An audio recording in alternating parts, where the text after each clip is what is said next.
Today I'm finally reporting the results of my experiment. If you're new to my channel or if this video popped up in your YouTube recommendations, the context for you. I had been a raw vegan for 3 years and 3 months starting January 2021. And on March 27th, I decided to introduce animal products back into my diet. The reason for this experiment was that over the last several months, starting September 2023, I stopped being able to ignore certain concerning symptoms that were only progressing and progressing really rapidly. So I waited for probably 5-6 months, and then on March 27 I decided to try introducing animal products to see whether they will influence those symptoms. And actually this experiment revealed so much more to me, and I'm really excited to talk about it today because the results of my experiment are really mind-blowing. For more context, what was my raw vegan diet like? I was not a strict raw. I was eating some cooked legumes, but I was a strict vegan, so I was not eating any animal products. My raw vegan diet was not fruitarian, liquid, detox obsessed. My raw vegan diet was literally almost a direct replica of what Annette Larkins does, combined with approaches of Marcus Rothkranz, Cara Brotman, and OK Raw. Plus, I tried to adapt it to the guidelines established by the modern nutritional science. So I was targeting 70 to 90 grams of protein daily. The only amino acid that was missing in my diet was methionine, and I was getting no more than 70% of RDV per day. That was the only problem in terms of protein on paper, theoretically calculated protein. And I was also targeting getting enough omega-3 through flax seeds, through hemp seeds. I tried balancing my omega-3. I was eating a lot of seaweed in order to be getting enough iodine, such that my thyroid receives building materials for thyroid hormones. I also was consuming predominantly low oxalate greens such as dandelions, aromatic greens, some kale, some collard greens, avoiding spinach and chard. I was also eating some tender broccoli like broccoletti or broccoli rabe, all of those greens that are super, super healthful and have not just nutritional but medicinal properties. This was my diet. In terms of fruits, I was eating them in moderation because my teeth cannot sustain fruit eating even when it's ripe fruit. I only eat them in moderation and only seasonal fruits pretty much. I was not juicing, I was not doing smoothies, I don't like baby food. So this was my diet. High fat, high greens, high protein, high omega-3s, high minerals. So it was a complete diet. And if you're curious to see more, this is the full breakdown of my approximate average daily diet that I was following. So this was the foundation, because I had, when I announced my experiment, actually a lot of vegans came and started raging in my comments that, you must have been eating only fruit, or you did it wrong, or you probably ate only carbs and only sugars. And I'm like, guys, no, how do you derive these conclusions when I literally have recipe list, and I also have a video that describes the diet. So that's some sentiment. But this was the foundation. So it was an exemplar raw vegan diet. It was an exemplar raw vegan diet that I designed with an assumption that if I ever need to prove its validity, I can. This was the thing. And it actually worked for me for the first year until things started getting worse. On March 27th, I introduced first salmon and eggs, but then shortly after, throughout this month, I started consuming poultry. I started consuming red meat, full fat like lamb, beef, bison, all of those meats, and also organ meats.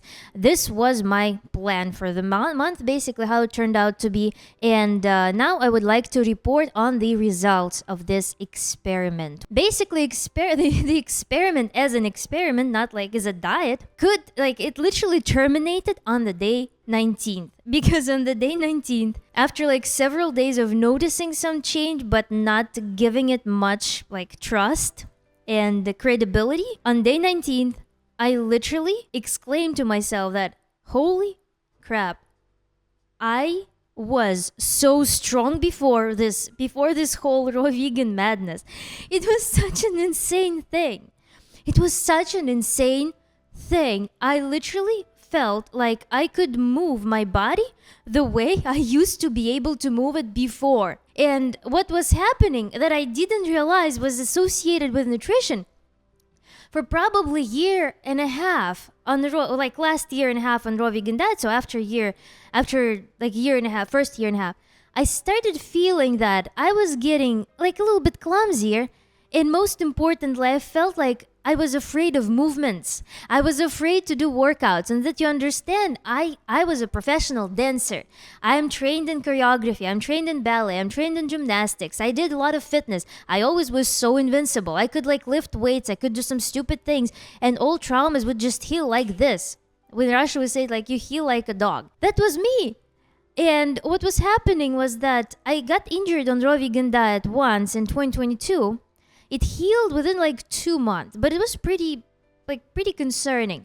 But then in September 2023, I actually injured myself doing something super simple. I was lifting weights, I was just doing squats, and my knee went out of alignment just like this. And that injured my hip tendon or ligament, something there. And it never healed. It never healed. And moreover, this progressive feeling of like joints didn't have any lubrication anymore. I felt like it was so difficult to stack my spine. I felt like it was so difficult to move comfortably because whole body suddenly felt so fragile and weak. But I thought it was just normal aging. But then when I started seeing that my face was turning like into vegan face, this typical freaking vegan face, and please do not deny that it's a thing. It's a thing. It is a thing. Just gather enough database, see the similarities. I started developing that freaking vegan face. Despite supplementation, I was supplementing with B12, was supplementing with vitamin D, and combined those factors that I was literally like impairing my connective tissue throughout the body with some like signs of premature aging. And you should understand that I have really good genetics in terms of that. My parents didn't start aging until they were 40 probably. They'll both have very thick skin.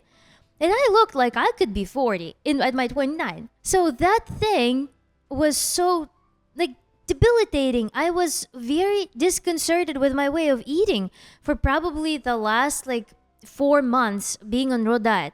I felt like there was some element of disingenuity. I was not authentic. I was not true to myself.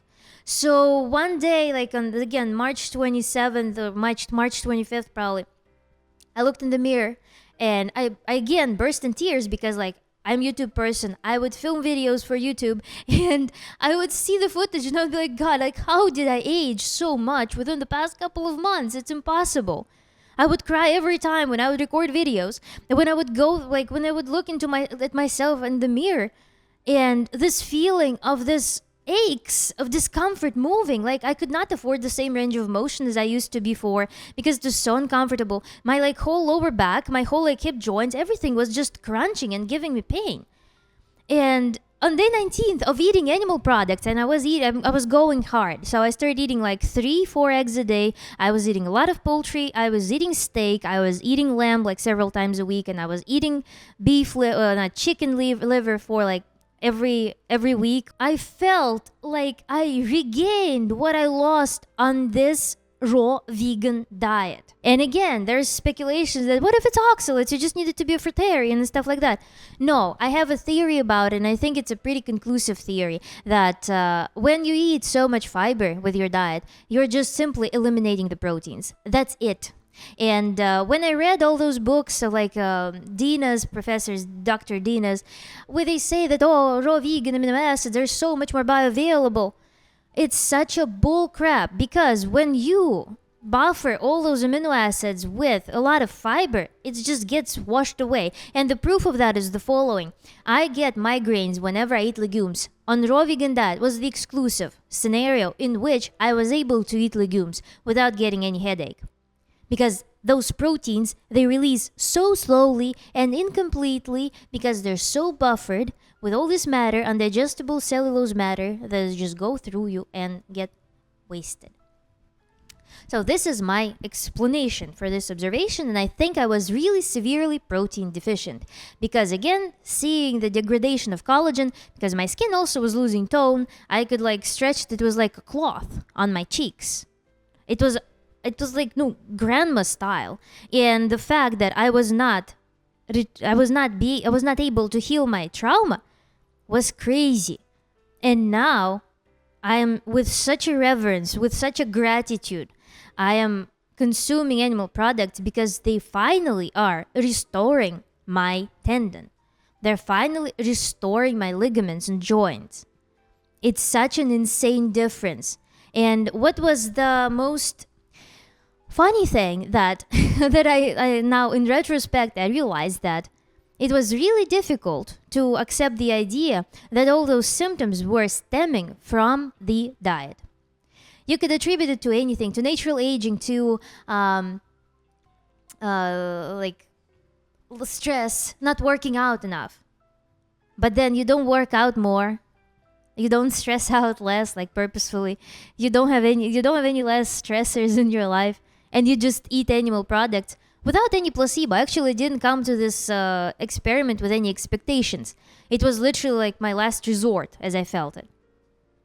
I came to this experiment with no expectations, with no placebo effect, and it just shocked me. And now I realize that I literally lived for a year and a half with actual symptoms of nutritional deficiency. This is crazy. And you don't know about it until you try the other way. So if you are on the verge, if you think that you would benefit from animal products, but some like belief system, some like ethical construct is on your way, reconsider it and do the experiment.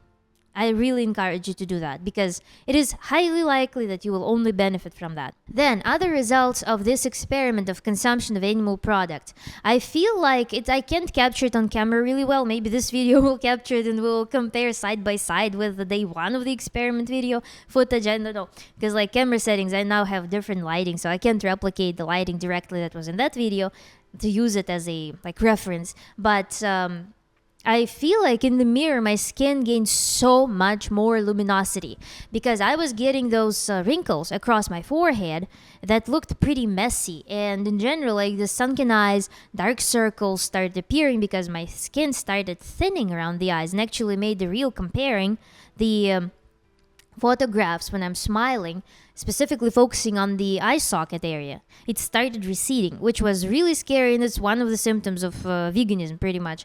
After like 3, 4, 5 years, it usually develops like that.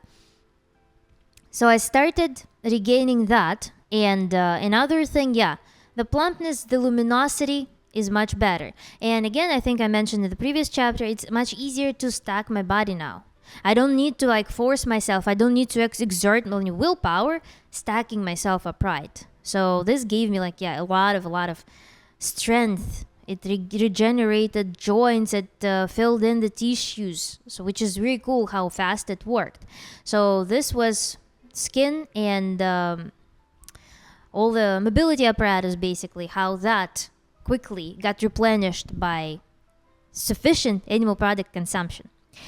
I can actually probably calorically and nutritionally, I can tell that I am animal based right now. I didn't remove my greens. I still ate like dandelions, parsley, cilantro alongside with my dishes. I ate fruits, and I introduced also dairy. I introduced sheep yogurt, which is an incredible thing. I'll make a separate video on that. And actually, let me know if you want my diet on the post-vegan recovery protocol. Let me know if you want the review of the diet that I was and have been following during my experiment. So I'm really excited to discuss all that with you. Then another thing, of course, is bloating. Bloating is not existent anymore.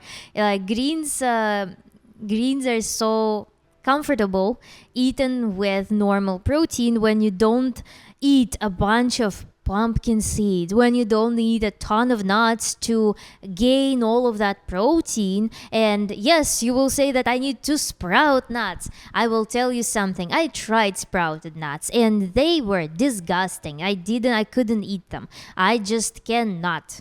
Because I think all those inhibitors, they also kind of hinder the absorption of the proteins, of the nutrients that may be also inflammatory for me. So when those inhibitors are gone and I get exposed to all of those nutrients, plant nutrients, I think I'm sensitive to them. So I cannot do that.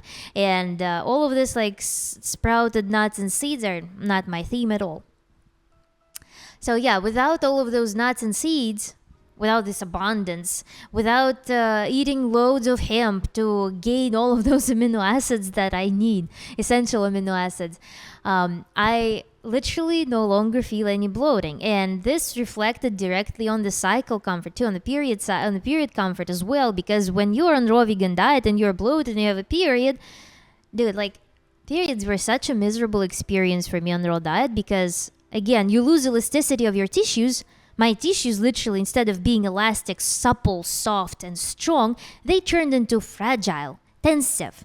And when you have this resistance going on in your pelvis when the womb contracts, plus you also have bloating from all the foods, periods were such a crazy experience. Even like on plant-based diet, I remember. So on animal-based diet, periods are just a gift. They're so comfortable. They become such a restful, luxurious experience without like much mood swings, without all of this like excruciating pain. Because you also regulate hormones better because you don't dump like a bunch of potentially inflammatory foods. You're not dysregulating your estrogen. You're supplying enough fats. So the cycle in general gets a little bit more regulated overall, and with all the tissues being more supple. Because if you're losing, I made a reel about, if you're losing muscle tissue, if you're losing collagen, all our organs, even feminine organs, they're also muscle tissues. So it is a super, super cool experience to witness the difference, to feel the difference. So this was another thing, bloating and periods. And then in terms of other things, right now, actually, I'm losing a bunch of short hair.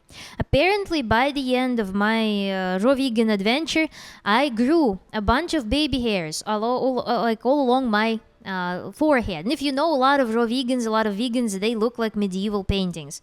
You know this medieval beauty standard when rich people lived in houses that were closely spaced so they didn't get any sunshine, and they were developing, I think, vitamin D deficiency, maybe some other deficiencies, so they would lose hair like crazy. They would lose eyebrows, they would lose the hairline, and that is actually how like typical vegan or raw vegan looks like, with this enormous tall forehead and hair recession. So I started apparently developing that too, and that's why I cut my bangs, because I had so much mess around my forehead.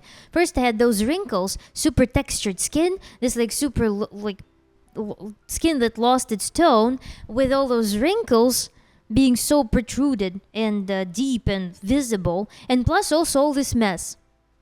I just cut my bangs just to hide it, and now actually when I brush my hair or wash my hair, I get like these long hairs, not long ones, these long ones, hairs, they fall out. So I grew this baby hair, recession baby hair, and now I'm still anticipating what will happen on the meat diet, because I always was a yeti. I always grew my hair on animal-based diet. I always grew my hair like very fast, and a lot of it. So I'm hopeful that this aspect will regenerate itself, because this is just nonsense, right? I mean, when you see that you also started losing hair, it's insane. Such a deficient, such a non-sustainable diet. It's just crazy to me. And this is another thing.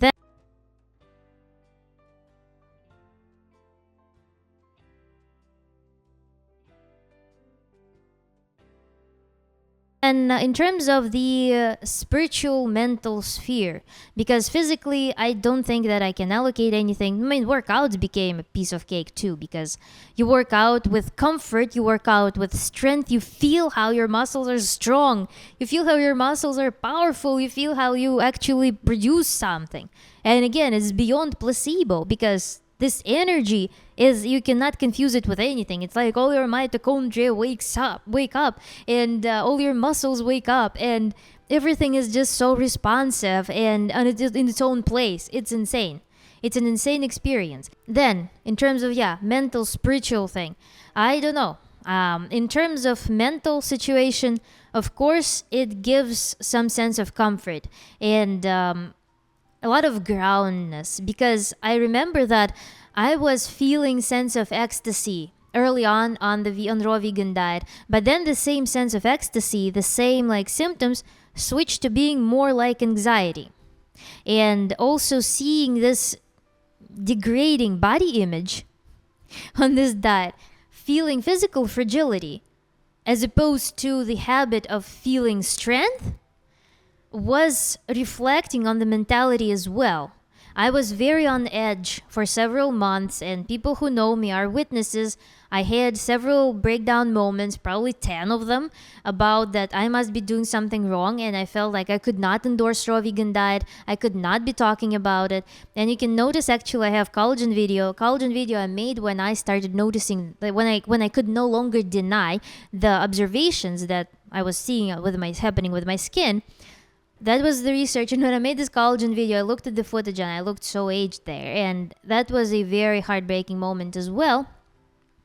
But yeah, so I was going through a lot by the end because I felt like something was deeply dysfunctional. So with introduction of animal products, I just started learning about their benefits, and I learned a lot about what I was actually missing out on. I realized that cholesterol is actually essential nutrient. Then I learned that I was probably deficient in choline, that methionine deficiency also takes toll over time. I read that chronic methionine deficiency can lead to bone problems, can lead to non-alcoholic fatty liver disease, which I don't know if I have. Unlikely, because I was on low fructose diet. So fruitarians are at risk of that more so.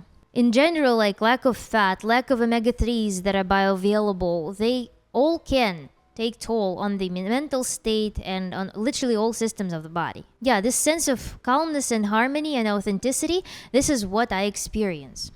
And when I think about harmony, it's not like that infantile, idealistic, romanticized harmony that we see in the Disney movies or cartoons, when there's like this princess in the forest with animals who exhibit all spectrum of human emotions and intelligence and awareness. When like, ha ha ha ha.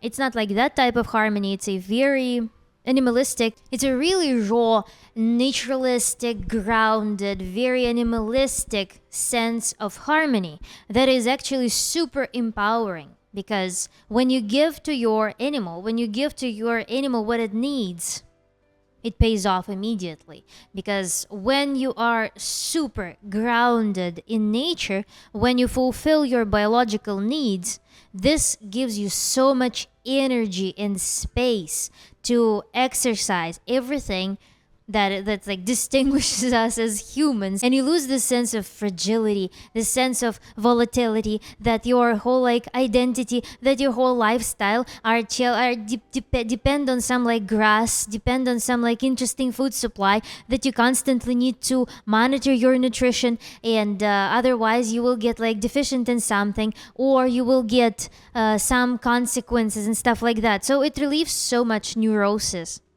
And with all the biological roles, animal fats and bioavailable proteins, and all the vitamins that meat contain, and all the minerals that it carries, with all of that, it gives a very profound effect on the body. So, and that of course reflects on the mental state, because deficiencies are something that challenges the psyche. And I will be probably making a separate video on that. I found the article that discusses the B12 concerns. And actually I learned that some vegans develop cellular B12 deficiency because of the lack of cofactors, because B12, regardless in which form you consume it, methylcobalamin, adenosine cobalamin, or whatever, hydroxycobalamin, it still requires, it will be broken down, and all this like methyl tail will just fly out. You need methionine, you need folic acid, and you need choline in order to assemble B12 that will be used by the cells. So this thing also can be a hidden deficiency. Even if your serum levels of B12 are high, you may still suffer from cellular B12 deficiency. So all of those hidden things that nutritional science even doesn't know yet, doesn't discuss them yet, such as like vitamin K2, such as role of cholesterol, all of those things.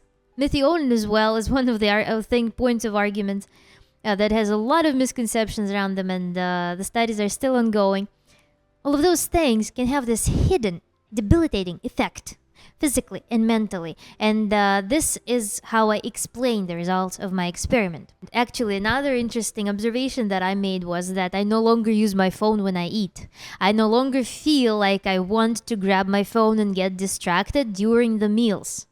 This is actually something super interesting that I was very happy to acknowledge, because before, I remember, to power through some huge meal, I would inevitably like pop a phone, put something on YouTube to play. Nowadays, I found that my food is so satisfactory that I just eat.